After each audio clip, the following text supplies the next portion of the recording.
deeply appreciate the fact that History Colorado Center is putting together this very dynamic series that is reflecting on the years from 1963 to 2013.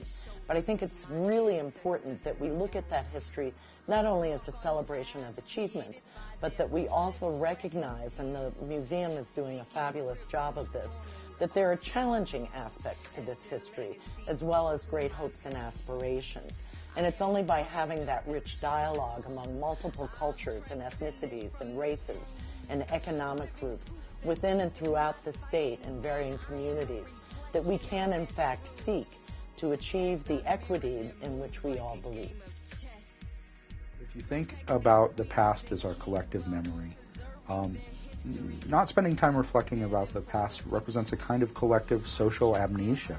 And if you can imagine waking up in the morning and not remembering who you are, or what you're doing, or where you are, or who your loved ones are, losing our memory of the past is like losing our identity. And the more that we understand our past, the better understanding we have of ourselves.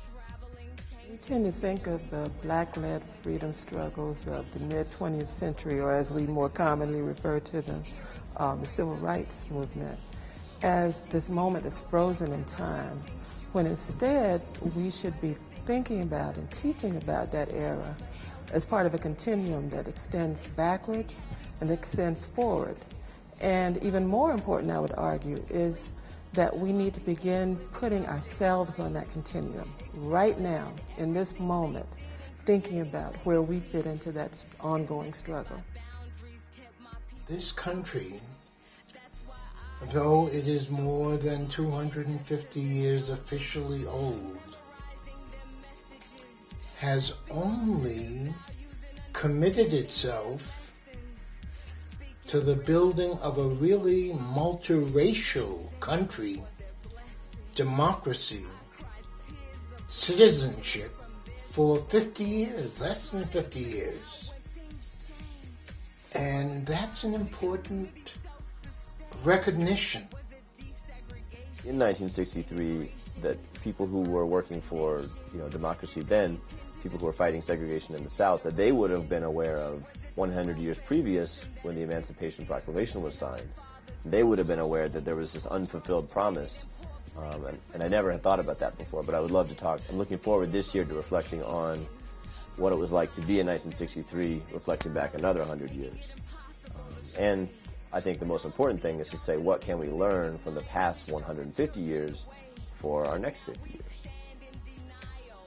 We still have throughout the world the voices of women and children being squelched in one way or the other. And though we tend to not discuss it as much given the re-election of President Barack Obama, the issue of race, institutionalized racism, is still very much alive and well, though in often more subtle and sophisticated ways. In the past 50 years, Americans have made more progress in the realm of civil rights and human rights than ever in our history. And it's good to take a moment to look back and reflect on what we've achieved, but how far we still have to go in order to fulfill that contract that Jefferson created in the Declaration of Independence, that all men are created equal. This series of events that History Colorado and its partners have put together are so important for kickstarting a conversation and a series of dialogues about not only putting these events of 1963 in perspective, but allowing us to move forward as a state, as the Mile High City, indeed as a nation, around a whole host of issues, not only around racial equality, but socioeconomic justice for individuals that are locked out in a number of different contexts, whether it's immigration, whether it's the battle for same-sex legal rights. In order for those current struggles, for future struggles to move forward successfully, it's absolutely vitally important that we have this conversation about what earlier freedom fighters did to even make this current space possible for us.